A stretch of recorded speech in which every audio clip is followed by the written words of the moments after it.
Hello humans. Welcome to another episode of JP's Box of Tricks. JP, what's in the box? Today in my box, Oh baby. where is it? Is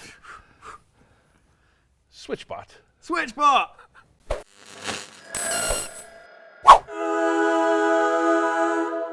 What does it do? It's a switch. It's a switch. Or a switcher.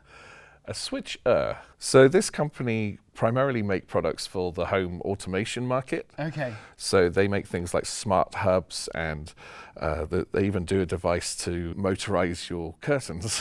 We all need that. We all do. need that. Curtains are hard work. So this is probably the smallest and cheapest product that you can buy from their range, and it's called the Switchbot. Yep. Bot. Bot. Because the company's called Switchbot. I think it's called And that's the Switchbot bot. It's the bot. It's very confusing. It's kind of an interesting, fairly unique device in that you can pair it through Wi-Fi or Bluetooth control, and it's primarily designed to act as a push mechanism Yeah. to operate buttons and switches. Right. So you can control it through your smart hub at home for Okay. home automation. Gotcha. So your Alexas and things like that can control it from voice command, or you can control it from Bluetooth from your mobile phone or tablet, what Using have an you. app, I assume. Yes, using an app. So the intended uses for this is so that you can effectively retrofit traditional switches in your house Right. to be smart switches. Right, okay. And it works very simply by attaching that to your switch surround, and there's a little finger here which upon activation Yes. comes out and physically switches your switch. I love it. I Whatever mean, flips your switch. in a world of Bluetooth connectivity. This is and, where this is how far we've come. Yeah, exactly. So this is literally just a little mechanical finger. It's an electric finger. Yeah, for just switching on whatever you want to switch on or off. I mean, it's ridiculous, and obviously it's not made for the film industry, but there are applications, right? Well, we like to think that we can think of weird and wonderful applications for strange things. Yes. Yeah. So yeah, I got this knowing that we had a shoot in mind where we wanted to control the start-stop control of our camera at a remote distance because it was rigged in an awkward position. Yep. Now, cameras nowadays, a few of them have Wi-Fi or Bluetooth control, but some cameras don't. And I thought this might solve a particular issue with how we could trigger a camera remotely by using a physical finger. Actually attaching something to it that goes boop, camera recording. Yeah. Amazing.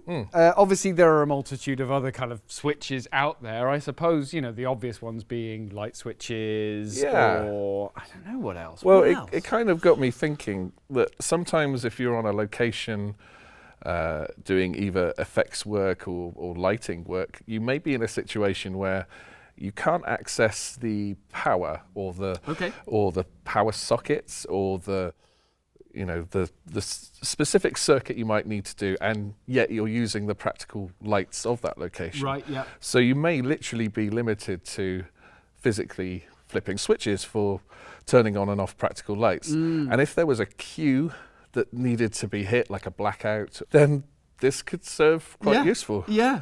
I mean, it's wonderfully simple. I love it. And I love how it's sort of introducing modern tech in terms of connectivity via Wi-Fi or Bluetooth, but it's sort of applying it in a very old school way. And obviously you could get a multitude of these. Yes. And then sort of, control many at once, I guess. That's right. Yeah, so you can, through the app, you can assign them different addresses if you like. So you can individually trigger them independently, or you can group a few together. Because this is built primarily to activate light switches, you've got a certain limitation on the throw of the lever here. So because it's attached through a sticky back pad, if you like, you can actually vary the distance to whatever you're wanting to control. So for example, some buttons or switches only need a very light touch. Yeah. So just through physical distancing of this, in relation to where it's mounted, you can adjust how much pressure. Okay, so it will always press this to the same depth. Yes, you can go into the app and you can set the duration of how long it would hold down. Okay. So you could have it where it just activates once and holds a switch or a button down, or it can, if it's a momentary switch, you can set the duration of how long that's activated for. Yeah, I love it, and they're bargain cheap. Yeah. I'm not really sure what I would use it for, but I'm gonna buy some and then I'm gonna figure that out later because I just love the idea of it. Yeah, I'm aware. Okay. Whose submarine is that?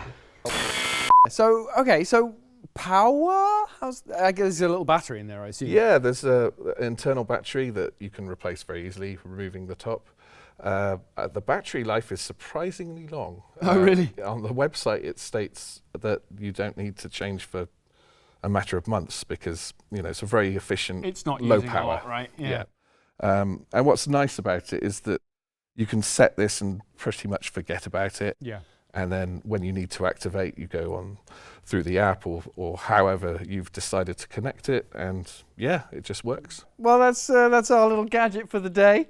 It's unusual, but particularly in effects work, you're not always using stuff that's made specifically for an effect that you're making, because the stuff that you're making is quite bespoke. And little gadgets like this can really be super handy. So I hope you enjoyed that unusual little tidbit. Don't forget to subscribe to the channel if you're not. It really helps us. Give the video a like if you enjoyed it, or a dislike if you want to be cruel. We're on Facebook, we're on Twitter, we're on Instagram. You can follow us on those things, and we're also running a Patreon. So if you would like to support us in what we're doing, we'll be very much obliged. All the best.